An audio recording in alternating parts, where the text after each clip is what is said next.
Also tonight, terrorism charges in the New York City attack. Good evening, everyone. I'm Yuki Washington. I'm Jessica Dean. Tonight, authorities say the suspect, Saipov, was motivated by online calls to action from ISIS. Saipov is now facing terrorism charges, and he's being represented by a public defender. Even as he lay wounded in the hospital, he asked to display the ISIS flag in his room and said he felt good about what he had done.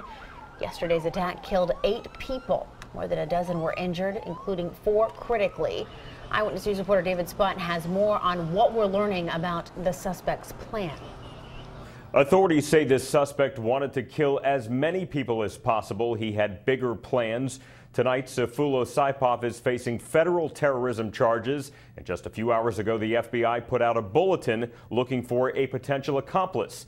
That man is now in custody. With no regard for human life, authorities say 29-year-old Saipov mowed down a crowd of bicyclists and pedestrians on Tuesday, the deadliest terror attack in New York since 9/11. He crashed into a school bus, injuring students and adults. 8 people were killed, more than a dozen injured. Prosecutors announced federal terrorism charges against Saipov. The criminal indictment says he chose Halloween for the attack because he thought there would be more people out on the street that day. He appeared in federal court to hear the charges against him. First, material support of a terrorist organization. And second, a federal charge of violence and destruction of a motor vehicle with willful disregard for the safety of human life that resulted in multiple deaths. Police towed away the mangled rental truck. They recovered handwritten notes in Arabic left at the crime scene.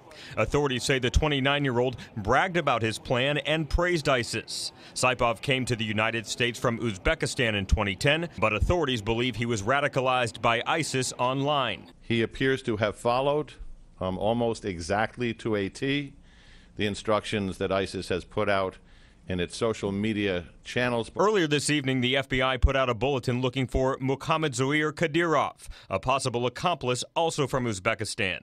But they took him into custody just a few hours later. The charges announced this evening, while significant, should be taken as no indication that our work here is over.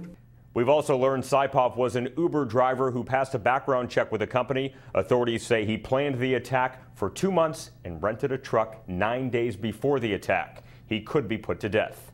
David Spunt, CBS 3 Eyewitness News. The NYPD officer being hailed as a hero faced the cameras today. Officer Ryan Nash shot Saipov, stopping him from causing more harm. Although I feel that we were just doing our job, like thousands of officers do every day, I understand the importance of yesterday's events and the role we played, and I'm grateful for the recognition we have received. Nash is a 5-year veteran of the New York City Police Department. We're also learning more about the victims of the terror attack. 5 of those killed were friends from Argentina. They were in New York celebrating the 30th anniversary of their high school graduation. This is video of the man right here, biking before the attack. Another victim was a Belgian woman who leaves behind 2 young children. Also killed was 23-year-old Nicholas Cleves of New York, a software engineer, and 33-year-old James Drake from New Jersey, a project manager with an investment firm.